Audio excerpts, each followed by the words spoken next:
I'm joined now by All Rise News' Adam Klasfeld. Adam, we had a major update today as one of Donald Trump's top immigration officials got caught lying under oath, and a judge did not let it pass. Can you explain what happened in court? So what happened was a federal judge, U.S. District Judge Sarah Ellis, has said in court during a hearing for a preliminary injunction in a case involving federal occupation of Chicago that Greg Bovino, the commander of Trump's Operation Midway Blitz, admitted that he lied. That's a quote, admitted that he lied in a deposition. This is according to reporting by the Chicago Sun-Times and a couple of other outlets. They gave some examples of some of the stuff that he's said to have lied about. One of them involved there was this passage of the deposition. There's video of this where he was talking about a video showing him tackling an older man. And he was asked about this incident in the deposition, and he said, no, that didn't happen. And you can see during the deposition footage, the lawyer appears stunned and asks him again. So if someone is looking at this video of you tackling someone, you would tell that person, don't believe your lying eyes. So, according to the judge, he later admitted that was a lie. There were a couple of other passages of the deposition.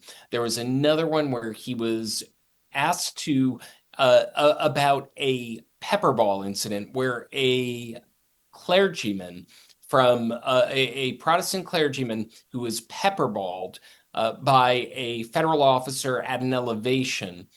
He claimed he didn't witness it. The judge said that was a lie. Then there was another famous incident where folks have probably seen the photo of Greg Bovino, the commander of this so-called Operation Midway Blitz in Chicago, tossing a tear gas canister.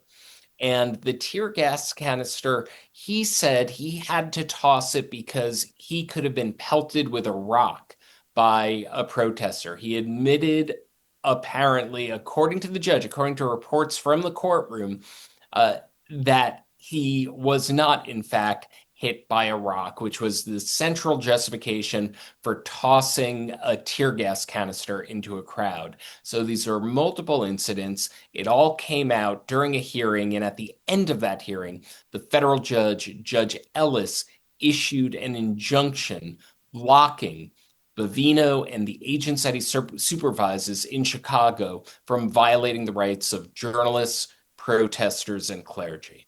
In other words, does it seem like judges are finally not offering the presumption of regularity or this deference that we had been seeing for so long? And I know you and I have spoken about this idea of conferring a presumption of regularity to the federal government because for decades and decades and decades, you believe what the federal government has said, and yet this administration uniquely is perfectly content to lie, to lie its ass off if it feels the need to in front of these judges, and yet still there had been this presumption of regularity. Does it feel like that's gone away in an instance like this?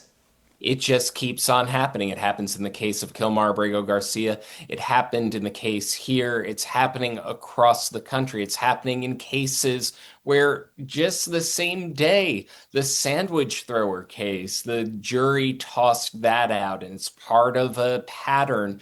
That again is immigration agents, where a case you can't take these agencies at their word, and juries aren't, and federal judges are not. And today, the fact that the federal judge said that he admitted that these were lies, absolutely led to this bombshell order. And I'll say another thing here. This is the case, and it was a case brought by a coalition of journalists, protesters, and clergy that where the judge had Bovino on such a short leash. She originally issued an order forcing him to check in with her every day. A federal appeals court thought that was a little bit too much, that it was, they commented that it was having her as an inquisitor rather than a neutral arbiter. But I think that she's creating a record here. She's saying This is when you have this person in a deposition face to face with, having to answer questions for a court proceeding. He is admitting to lie after lie after lie. So I think that when this case goes on appeal, she's created a record to the Seventh Circuit. Don't disturb it because, as you said, Brian, there's no presumption of regularity here. These people are not telling the truth and they keep doing that. So we've seen the consequences as it relates to this specific case. Obviously, the judge issued this injunction, and so the Trump administration wasn't successful. But in terms of Bovino himself lying under oath, would this normally be a situation where the judge could also hold him in contempt? This is a situation where one would usually expect that to happen. I wasn't in the court today when she made that remark. I don't know why she didn't take that additional action. When someone lies in a deposition, a government official, that is a big deal in a normal era, in a normal Right. administration at minimum. Keyword normal, yeah. Right. Someone would lose their job. There might be a criminal referral. Now, if that is happening to the Justice Department of Pam Bondi, good luck. But this administration won't be here forever. It's a very serious deal to have a federal judge say, and this is reports straight from the Chicago Sun-Times and a local PBS station. The judge said in no uncertain terms, the quote was, admitted that he lied. And it's not a small matter when you do that in a deposition, let alone if you are the commander of a major immigration operation in a major American city. You said something interesting there. This administration won't be in power forever. First of all, putting aside the fact that will be against their will, because I think this administration has every intention of trying to be in power forever. But that notwithstanding, does that suggest that the statute of limitations might be long enough that in the event that this administration was out of power, there would still be legal exposure for somebody like Bovino? Well, I don't have the statute in front of me, but I will say this. When right now we have the ongoing prosecution of James Comey, that was a 5-year statute of limitations for false statements to Congress, and it was prosecuted just under the wire. If a subsequent administration finds that, yes, they can prove a knowing lie under oath, that would be something that could be considered under a false statement charge. Now, I don't know all of the backstory here. I don't know what led the judge to say that, but absolutely, there is a 5-year statute of limitations, at least under the same charge, false statements to Congress that the James Comey case is about, and something similar. If we're talking about a deposition, depositions are always sworn. That is something that is dead serious. I mean, that would betray a pretty high degree of cockiness to know that you're lying under oath, to know that you shoulder legal exposure by virtue of doing it, to know that it's a federal crime, and yet to do it anyway because you're just that certain that there will never be any accountability for any of your actions. Right. It's when I saw that reporting from the courtroom and the quotation, direct quotation from a federal judge saying admitted that he lied. Now, the central part of any perjury case is intent. Did you intend to mislead the court? To lie implies intent. So that is a bombshell quote from a federal judge Yeah. who's seen the evidence, who's seen the deposition, and to say that this is an admission. So the building of a case is an entirely different matter, but that is enormous news, almost as big news as the injunction itself that this led to.